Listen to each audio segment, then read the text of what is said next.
Good evening and welcome to Poland Daily. I'm Nicholas Richardson, and this is the news. Thank you, USA. Poland's former Foreign Minister Radosław Sikorski wrote under photographs of the gas leak from Nord Stream 1 and 2.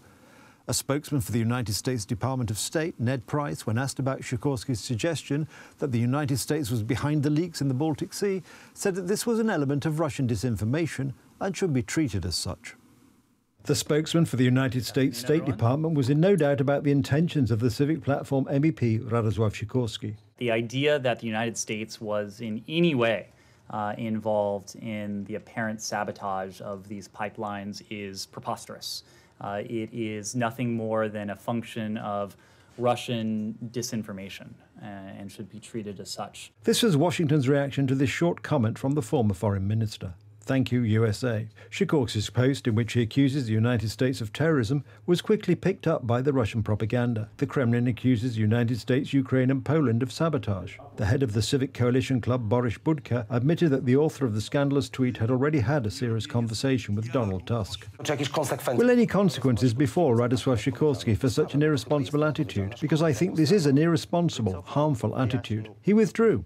Explained a stupid post. He will be careful. End of topic. But he did not retract the post. He said that this is his personal opinion and he did not withdraw from it. When someone writes stupidity, one must bear the consequences later. I ask if there will be party consequences. No, there will be no party consequences because we do not punish tweets. The president of Warsaw, Rafał Trzaskowski, was more emotionally involved in the attempt to defend Sikorski. Thanking Americans on Twitter, a media storm. I understand thanks to Americans for warning us that the infrastructure will fall victim to terrorism. The statements of the Civic Platform MEP also question in whose interest Sikorski is acting. During the conference in Brussels, Law and Justice MEP asked about Sikorski's additional earnings, which could reach up to €800,000. Radosław Sikorski explained in subsequent posts that he only expressed his private opinion. In turn, he called the authors of critical reactions to him psycho-right. Either an idiot, that's how I can describe it, or even worse. Here I no longer want to add what. Who could post such a post and use such a post? Today, the Swedish Coast Guard announced the location of a fourth leak in Nord Stream 1 gas pipeline located in the Swedish economic zone. Earlier, 3 spills were reported, and it was confirmed there had been several explosions at the bottom of the Baltic Sea. Currently, both pipelines are not operating. In fact, this gas transfer is completely turned off. CNN reported that on Monday and Tuesday, when the Nord Stream gas pipelines leaked, there were support ships from the Russian Navy nearby.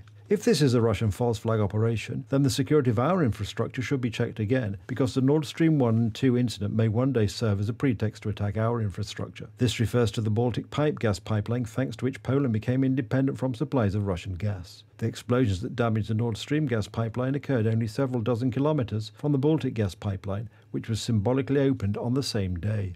The Sejm has adopted a draft law on extending the term of office of local government units until the 30th of April 2024. Thus postponing local elections from the autumn of 2023 until the spring of 2024. The reason is to separate the dates of parliamentary and local elections. The draft law will now go to the Senate. Members of Parliament also adopted a law partially freezing electricity prices for households in 2023. The law provides for keeping prices at the current level for households using up to 2,000 kilowatt-hours per year, up to 2,600 kilowatt-hours for households with people with disabilities, and up to 3,000 kilowatt-hours for families with a large family card and farmers. When the consumption limits are exceeded, bills will be charged in accordance with the tariffs or price lists in force in 2023. The Sejm also passed amendments to the Energy Law and the Renewable Energy Act, providing for the complete abolition of the so-called exchange obligation, that is, the obligation to sell generated electricity through the exchange market. Day 218 of the Russian invasion of Ukraine.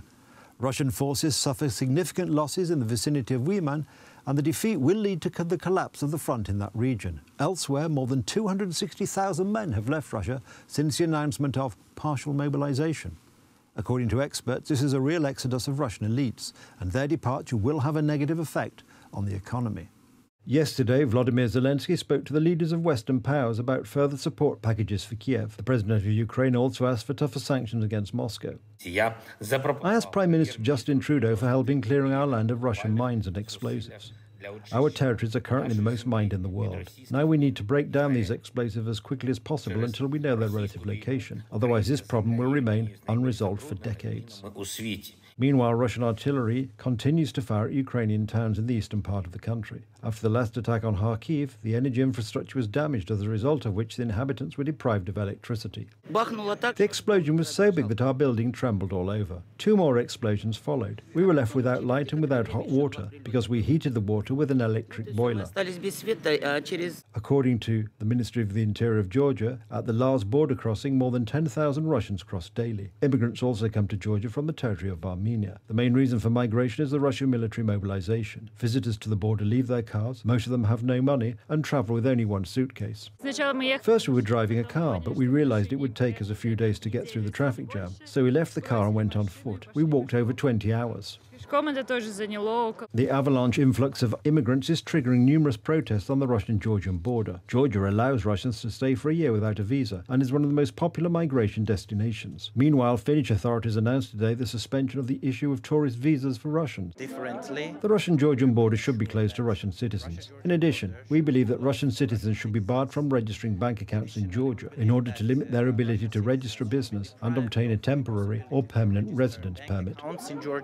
Yesterday, Washington announced that the United States would send another package of military support to Kiev. This time the aid amounts to over $1 billion.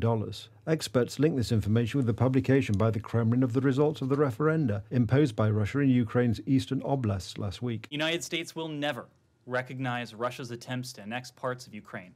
Quite the opposite. We will continue to work with allies and partners to bring even more pressure on Russia and the individuals and entities that are helping support its attempted land grab. You can expect additional measures from us in the coming days. The United States Department of Justice called on Congress to close the loopholes that make it difficult for the United States to prosecute war criminals. Currently, the ministry's priority is to arrest and prosecute those responsible for the atrocities committed during the Russian invasion of Ukraine. The Justice Department is committed to holding the perpetrators of such grave crimes fully accountable.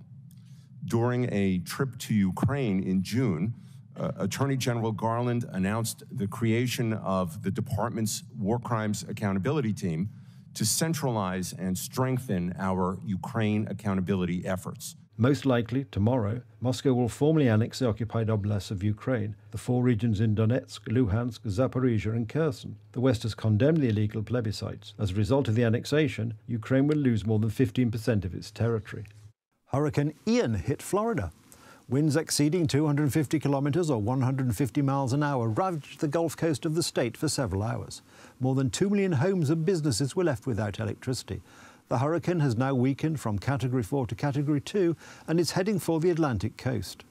Yesterday, Hurricane Ian plowed into Florida's Gulf Coast with catastrophic force, unleashing howling winds, torrential rains, and a treacherous surge of ocean surf that made it one of the most powerful U.S. storms in recent years. The region around the landfall zone is home to miles of sandy beaches, scores of resort hotels, and numerous mobile home parks, a favorite with retirees and vacationers alike. Cape Coral, south of Tampa Bay, was among the cities that saw flooding. In Fort Myers, floodwaters swept through the streets, nearly reaching the 2nd floor of some buildings, and palm trees were bent almost double by whipping winds. Crashing ashore as a Category 4 hurricane with sustained winds of up to 250 kilometers or 150 miles per hour, Ian quickly transformed an idyllic stretch of sandy beaches and coastal towns into a disaster zone inundated by seawater. Hurricane Ian flooded communities and left more than 2 million homes and businesses without power before barreling on across the peninsula to the Atlantic seaboard. Earlier today, rescue workers and residents of Florida's Gulf Coast searched for missing people and picked up the pieces from wrecked homes after the hurricane tore through the area with howling winds, torrential rains, and raging surf. President Joe Biden approved a disaster declaration today, making federal resources available to the counties impacted by the storm. That's the news. Thank you for watching. Stay with us for the weather, Poland Daily Business, and more programs. But from me, it's have a good night and a better tomorrow.